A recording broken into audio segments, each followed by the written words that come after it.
22 de marzo de 1974, 8:06 de la tarde, Benicia, California. Una noche tranquila en un pequeño pueblo justo fuera de Vallejo estaba a punto de convertirse en un infierno. Un joven conductor de taxi, Paul Stine, estaba a solo unos cuadros del aeropuerto cuando recibió una solicitud de viaje de un pasajero que cambiaría el curso de la historia. El taxista se acercó a la esquina de Columbus Parkway y Spruce Street, donde una figura oscura emergió de las sombras. Un escalofrío recorrió la espalda de Stine mientras el extraño le entregó un billete de $10 para llevarlo a su destino deseado. Pero lo que el taxista no sabía era que esto no era un viaje ordinario. El pasajero en el asiento trasero estaba a punto de cambiar la vida de Paul Stine para siempre. La escena era de pura caos mientras el cuerpo ensangrentado de Stine se inclinaba sobre el volante, una herida de bala en la cabeza dejando atrás un rastro de trauma y terror. El silencio hería roto solo por el ruido lejano de coches pasando, indiferentes a la carnicería que había tenido lugar. El taxi seguía estacionado en la acera, el motor todavía en marcha, como si el tiempo se hubiera congelado en horror. Los únicos signos de vida eran los sonidos débiles de sirenas en la distancia, acercándose cada vez más. El aire estaba cargado de tensión mientras la plena magnitud del crimen comenzaba a asentarse. El asesino, o al menos el pasajero, se describió como un hombre alto y delgado con una barba desaliñada y gafas, vestido con un traje negro y un sombrero distintivo. Su rostro era pálido bajo la luz tenue, y sus ojos parecían brillar con una intensidad sobrenatural. Era un maestro de la disfraz, escondiéndose en la oscuridad mientras cometía sus crímenes atroces. El asesino había dejado atrás un rastro de víctimas, incluyendo a Paul Stine, y seguiría burlándose de la policía con cartas y códigos criptográficos. Era un fantasma, un monstruo y un misterio todo en uno. Los testigos informaron haber oído un solo disparo, seguido del sonido de neumáticos chirriando mientras el asesino escapaba apresuradamente. Algunos dijeron que vieron a una figura corriendo por la calle, mientras que otros afirmaron haber oído el sonido de una puerta del taxi cerrándose. La descripción del asesino era vaga en el mejor de los casos, pero una cosa era clara: esto no era un escenario de crimen ordinario. La policía estaba desconcertada, y el público estaba en un estado de pánico. El asesino del Zodíaco había atacado de nuevo, y esta vez había dejado atrás un rastro de sangre y terror. Antes de seguir adelante, haz clic en suscribir y la campana. Publicamos nuevos casos todos los días. Nos sumergimos en los rincones más oscuros de la experiencia humana, y siempre te traemos lo último y lo mejor. Así que si eres nuevo aquí, considera suscribirte, y si eres regular, gracias por ver. Vamos a llevarte en un viaje a la mente retorcida de uno de los asesinos en serie más notorios de la historia estadounidense. Y si estás listo para desvelar la verdad, empecemos.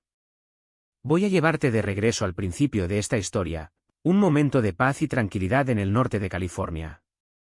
Era finales de la década de 1960, y el movimiento contracultural estaba en pleno apogeo. Pero debajo de la superficie, algo estaba hirviendo. Una serie de asesinatos brutales había comenzado a azotar la zona de la bahía de San Francisco, dejando atrás un rastro de cuerpos y un asesino que se convertiría en conocido como el Zodíaco. El asesino del Zodíaco era un maestro de las artes oscuras, utilizando códigos y ciphers para burlar a sus víctimas y a la policía.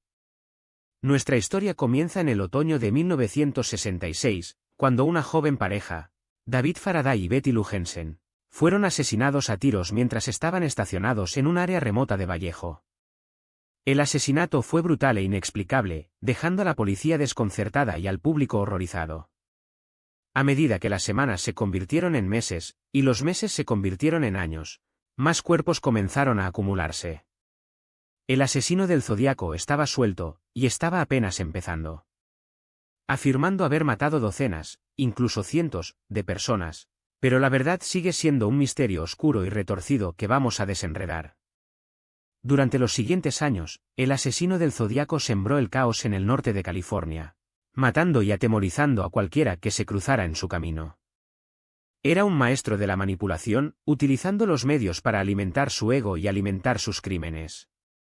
Envió cartas y códigos criptográficos a la policía y a los periódicos, afirmando haberlos engañado a cada paso. Pero la verdad era mucho más siniestra. El asesino del Zodíaco era un monstruo, un psicópata que no tenía consideración por la vida humana.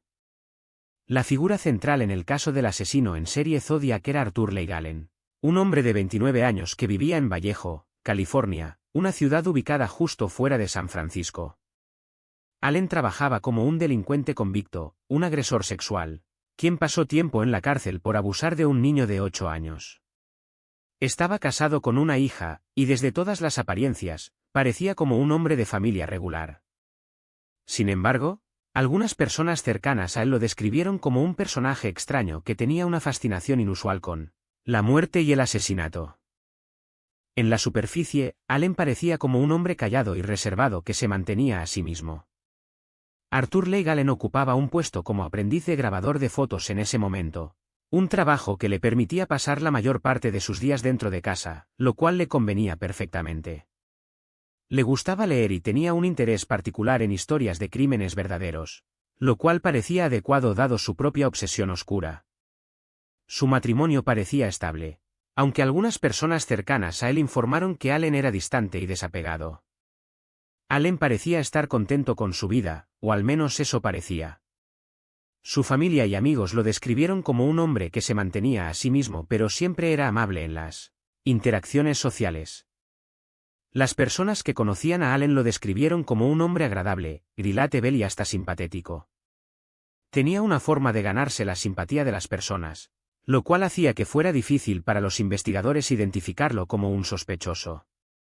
Algunas personas cercanas a él informaron que Allen tenía un corazón bondadoso, lo cual parecía contradecir la naturaleza siniestra de los crímenes que se le acusaba. Además, las maneras de Allen parecían ser perfectamente ordinarias, lo cual lo hacía un sospechoso poco probable. Sin embargo, algunos sutiles indicios sobre su comportamiento sugirieron algo más siniestro debajo de la superficie. Las relaciones de Allen parecían ser relativamente normales, con algunas personas cercanas a él describiéndolo como un amigo leal y un hombre de familia. Tenía un círculo cerrado de conocidos, pero no está claro si tenía alguna relación particularmente cercana. Allen parecía ser un hombre de pocas palabras y no compartía mucho sobre su vida personal con los demás. En cuanto a la confianza, Allen parecía ser un hombre que mantenía a las personas a una distancia. Este aire de misterio que rodeaba a él más tarde se convertiría en un detalle importante en la investigación. Era un 20 de diciembre de 1968, un día frío en Vallejo, California, una ciudad a unos 45 millas al noreste de San Francisco. El cielo estaba mayoritariamente nublado con una ligera niebla cubriendo las calles. Las calles estaban tranquilas, una típica noche de invierno en el suburbio de América. A las 9:45 de la noche, la oscuridad fue interrumpida por el sonido de un coche frenando bruscamente. Una figura solitaria emergió de los arbustos. La noche había sido como cualquier otra para David Faraday, 17, y Betty Lou Jensen, 16. Quienes habían decidido dar un paseo romántico en Lake Herman Road. Habían estacionado su coche, y mientras caminaban hacia el lago, el asesino emergió de la nada. El asesino más tarde se conocería como el asesino del Zodíaco. Estaba armado con un pistola de calibre 22, que se convertiría en el instrumento de su muerte. David escuchó el disparo y se dio la vuelta para ver a Betty Lou yaciendo en el suelo. Intentó correr, pero el asesino le disparó en la espalda. David se tambaleó y cayó sobre la hierba, y el asesino le disparó varias veces. El asesino luego se dirigió a Betty Lou, que aún estaba viva, y le disparó en la cabeza. En total, David fue disparado 4 veces, y Betty Lou 3. El detalle más chocante de este crimen fue el famoso cifrado que dejó atrás. Un mensaje criptográfico que se convertiría en uno de los rasgos más destacados de los crímenes del Zodíaco. El mensaje decía estimado editor, y incluía un dibujo tosco de una cruz con las letras Z y una luna creciente encima de ella. El mensaje continuó diciendo, me gusta matar a la gente porque es tan divertido. Este mensaje se ha difundido ampliamente y es uno de los aspectos más conocidos del caso. Pero a medida que la investigación policial se puso en marcha, los oficiales que llegaron al escenario del crimen se quedaron atónitos por lo que encontraron.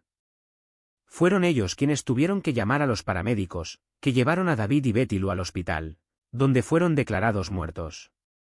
Los oficiales se quedaron para asegurar el escenario del crimen, que era un espectáculo aterrador y perturbador.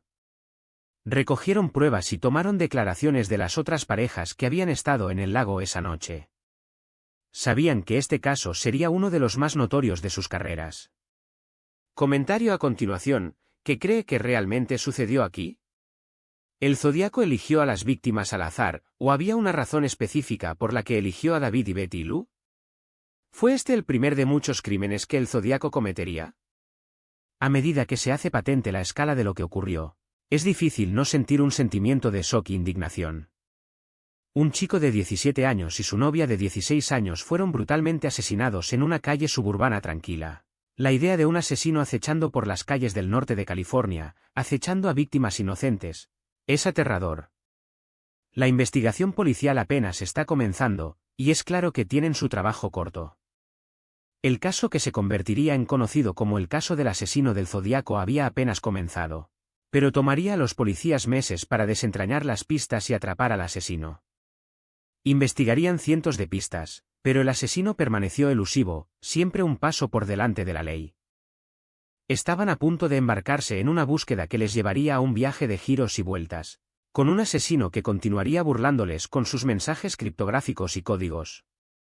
La respuesta policial a los crímenes del asesino del Zodíaco fue inicialmente descoordinada y carecía de coordinación. El asesino envió cartas criptográficas y códigos a los periódicos locales, a los que la policía se esforzó por descifrar. La policía de San Francisco, la policía de Vallejo y otras agencias estuvieron involucradas en la investigación, pero trabajaron en silos separados. La comunicación entre departamentos fue limitada, lo que dificultó su capacidad para compartir información y coordinar esfuerzos. Como resultado, el asesino continuó aterrorizando y burlándose de la comunidad sin interrupción. Una pieza clave de evidencia que cambió el curso de la investigación fue el cifrado de 340 caracteres enviado en una de las cartas del asesino del Zodíaco. El cifrado permaneció sin resolver durante décadas, pero su descubrimiento fue un avance importante.